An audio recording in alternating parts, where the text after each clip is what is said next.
Bonjour à tous et bienvenue sur la chaîne YouTube de Cryptost Academy. J'espère que vous allez bien. Personnellement, ça va bien. Je suis le professeur Chen et comme à notre habitude, nous allons nous intéresser à l'état de santé du marché et du réseau Bitcoin. Aujourd'hui, on va encore s'intéresser à Bitcoin. Vous allez voir, on a passé un petit peu de temps, comme vous l'avez demandé, sur Ethereum au cours des derniers mois. Maintenant, on va se concentrer un peu sur Bitcoin pour différentes raisons. Et aujourd'hui, on va notamment s'intéresser à l'activité on-chain de Bitcoin. Qu'est-ce qui se passe sur la blockchain de Bitcoin? Est-ce qu'il se passe quelque chose en fait? Est-ce que le réseau Bitcoin ne serait pas en manque d'activité? C'est la question qu'on va se poser aujourd'hui. Mais avant de lancer cette analyse, évidemment, je vous invite à vous abonner à la chaîne YouTube de Cryptost Academy et activer la petite cloche. Ça vous prend littéralement 2 secondes, c'est gratuit et nous, ça nous aide de manière vraiment très importante. Donc n'hésitez pas s'il vous plaît à le faire. J'en profite pour rappeler à tout le monde qu'il n'y a pas de 14e mois de l'année. C'est bien un 11 ici qui doit être présent. Excellent. Alors on va commencer cette analyse en regardant vite fait ce qui s'est passé au niveau du prix du BTC. La semaine dernière, ou il y a 2 semaines, je vous expliquais, on était aux alentours de la mi-octobre ici, que bon, le setup pour Bitcoin était quand même relativement sympathique, qu'on avait une structure de marché et une structure avec des momentum de la rentabilité à court et à long terme qui était assez positif et que donc on aurait très probablement un automne qui serait haussier.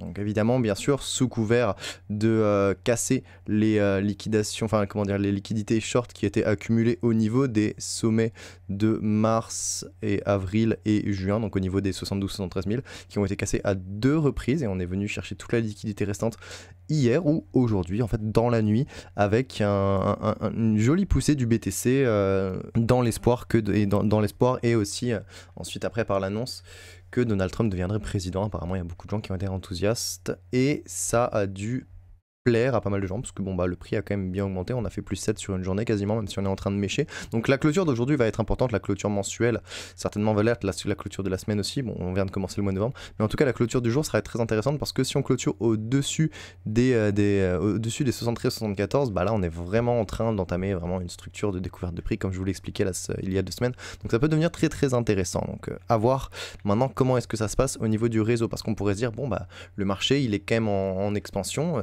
mais est-ce qu'il y a des investisseurs qui sont en train de bouger en ce moment? Est-ce qu'il y a quand même de l'activité? Il y a quand même quelque chose qui est censé bouillonner sur le réseau? Eh bien, on va se rendre compte que le réseau Bitcoin, il est plutôt un peu mou en ce moment. Donc bon, avant vraiment d'étudier en détail l'activité on-chain du réseau Bitcoin, on va vraiment revenir sur le contexte de marché à court et à long terme, encore une fois, parce que c'est ce qui régule l'incitation des participants à réaliser des transactions et à échanger de la valeur. La manière dont le marché se comporte va influencer la manière dont les investisseurs se comportent sur ce marché et donc à quel point ils sont actifs ou pas. Pour les investisseurs à court terme, comme on en avait parlé, on a connu une nette amélioration de la rentabilité au cours des derniers mois, ce qui amenait justement les investisseurs à court terme à potentiellement réaliser de plus en plus de transactions. Et dans ce contexte, on peut observer les jours de pièces détruites. Les jours de pièces détruites sont une mesure de l'ancienneté des dépenses qui sont réalisées. C'est-à-dire que si vous achetez un Bitcoin aujourd'hui et que vous le revendez demain, il y aura un jour de pièces qui sera détruit, donc c'est pas grand-chose. Par contre, si vous achetez un Bitcoin et que vous le gardez pendant, je sais pas moi, 3 ans, donc à peu près un peu plus, environ 1000 jours, 300 à peu près, eh bien vous aurez une destruction de jours de pièces qui sera équivalente à 1000 jours de pièces, donc c'est bien plus élevé. Donc plus vous avez des jours de pièces élevés, plus les dépenses sont anciennes, et la majorité du temps, on retrouve des dépenses anciennes de la part des investisseurs à court terme au niveau d'extrémité de marché, c'est-à-dire les prises de perte pendant les bear markets, comme on peut l'observer ici en mai, puis en juin, puis en novembre, mais aussi les prises de profit dans les bull markets, comme en janvier et en mars ensuite, et on peut voir du coup différentes choses, notamment dans ce contexte actuel.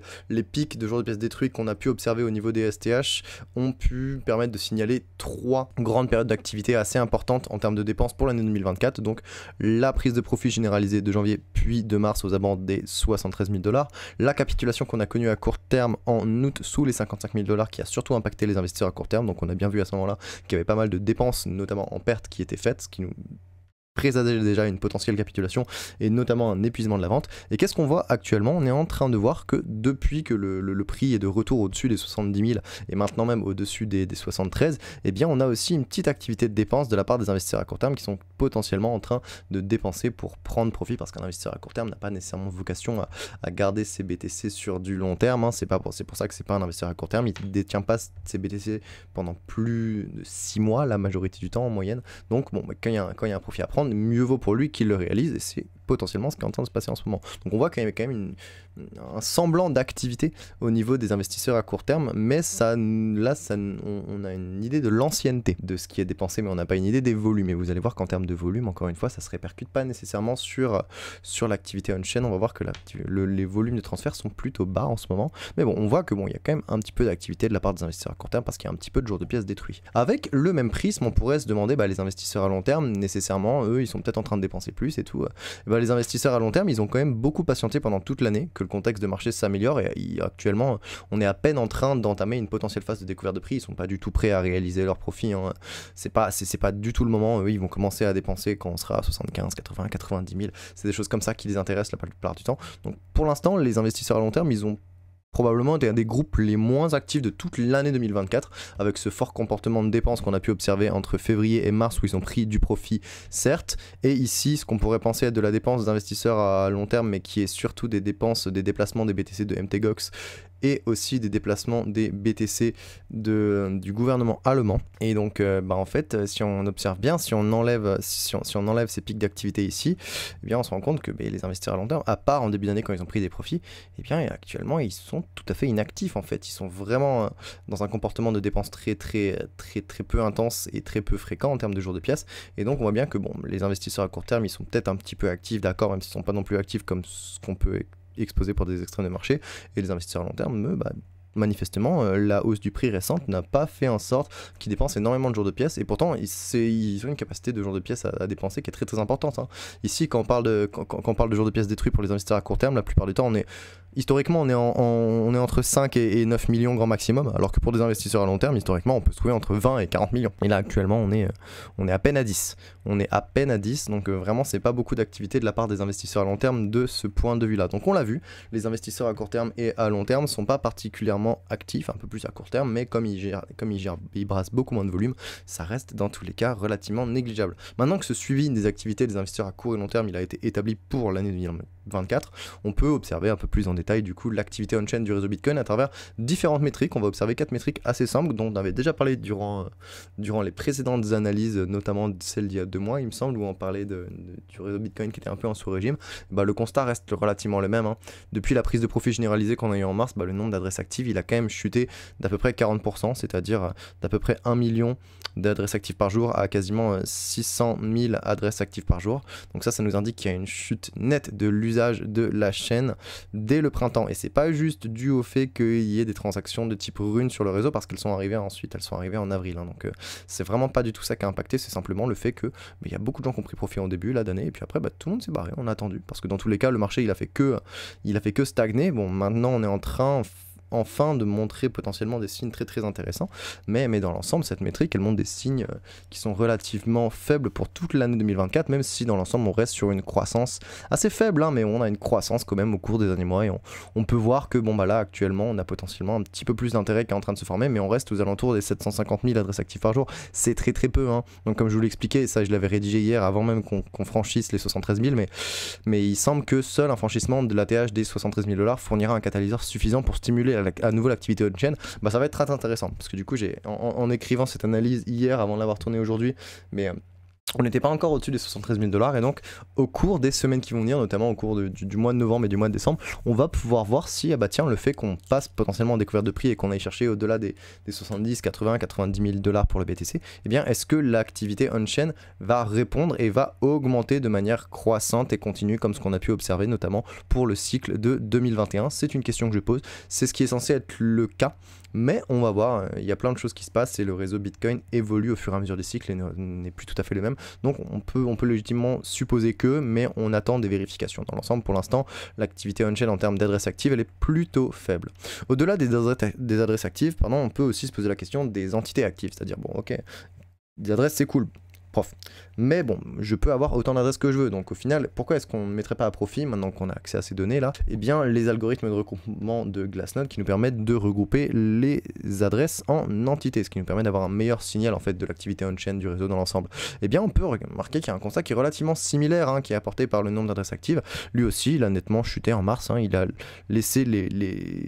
même laissé certaines personnes penser en fait qu'on serait en potentiel début de marché baissier, parce qu'en fait la dynamique pics de perte d'engagement et de perte d'activité on-chain ressemblaient beaucoup à ce qu'on avait connu sur les pics de 2017 et de 2021 sur les adresses actives, sur les entités actives et sur d'autres métriques qu'on va voir après. Mais la chose est que non, dans le sens où une activité on-chain qui est décroissante, c'est pas le seul critère qui permet de définir qu'on a une dégradation de la structure du marché vers pour avoir une transition d'un bull market vers un bear market. C'est vraiment pas du tout. Il faut aller regarder les niveaux de rentabilité des investisseurs, il faut aller regarder le sentiment, il faut aller regarder le comportement sur les exchanges. Il y a plein d'autres paramètres qu'il faut prendre en compte en confluence de l'activité on-chain qui ne suffit pas à elle seule à déterminer qu'est-ce qu'un bull market ou un bear market, du moins à mes yeux personnellement.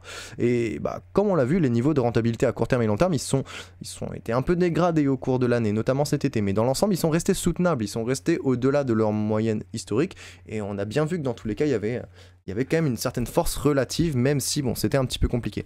Et ce qui me fait penser en fait, qui a fait en sorte qu'on ait une très très faible activité on-chain actuellement, ce sont à la fois la volatilité baissière qu'on a eu durant notamment l'été avec la capitulation des prix aux alentours des 50-55 000 $, et ensuite la capitulation temporelle, c'est-à-dire le fait de nous faire patienter avec beaucoup de longueur pendant très longtemps, donc capitulation des prix plus capitulation temporelle, ça a vraiment poussé les investisseurs à la fois à attendre des conditions plus favorables, et ça a aussi éjecté pas mal d'investisseurs qui ont essayé de spéculer à la hausse ou à la baisse durant la partie la plus volatile de l'été et qui se sont simplement fait éjecter. Et donc je pense que ce sont des ingrédients qui expliquent notamment la patience pour les investisseurs les plus aguerris, qui sont pas du tout encore actifs actuellement, et ceux qui ont essayé d'être actifs pendant l'été qui se sont simplement fait rétamer. Ces deux ingrédients font que pour l'instant l'activité on-chain reste relativement basse, même si encore ici on peut voir un petit pic, une petite reprise actuelle après une structure potentiellement de hausse légère. Donc bon, on a des signes potentiellement avant-coureurs de reprise de l'activité on-chain, ce sera à surveiller au cours des prochaines semaines. Maintenant qu'on a observé les adresses actives et les entités actives, on peut aussi se poser la question, ok, il y a peut-être des transactions qui sont réalisées en ce moment. Combien est-ce qu'il y a de transactions qui sont réalisées sur le réseau? Et comme on en avait déjà parlé, on a eu quelque chose d'assez particulier en 2023 et aussi en 2024, sont les inscriptions. Les inscriptions et les BRC20, donc ici vous voyez la première vague explosion des transactions sur Bitcoin avec les inscriptions entre janvier et octobre, puis ensuite on a eu les BRC20 qui ont pris le pas entre novembre, décembre et début d'année 2024, et à partir du halving d'avril 2024, on a eu quelque chose de très très intéressant parce que la hausse anormale du nombre de transactions quotidiennes qui avait été provoquée par l'usage intensif des transactions inscriptions et BRC20, il était totalement supprimé. C'est-à-dire que les gens, les utilisateurs du réseau Bitcoin qui souhaitaient stocker de la donnée arbitraire se sont dit ok, en fait je vais arrêter de faire des inscriptions et des BRC20, je vais me lancer sur les runes, ça va l'air vachement plus intéressant. Et du coup les runes ont bouffé les parts de marché et du coup on réduit énormément ce stockage de données arbitraires, parce qu'en fait les runes n'ont pas énormément continué ensuite, donc on a une tendance qui a phagocyté les vagues précédentes, et en plus qui n'a pas donné lieu à quelque chose de pérenne d'une certaine façon. Donc dans l'ensemble, les transactions runes, elles ont totalement remplacé les innovations de 2023, mais elles ont aussi ramené la métrique des nombres de transactions par jour vers sa moyenne de référence qui est située aux alentours des 200 000 à 300 000 transactions par jour.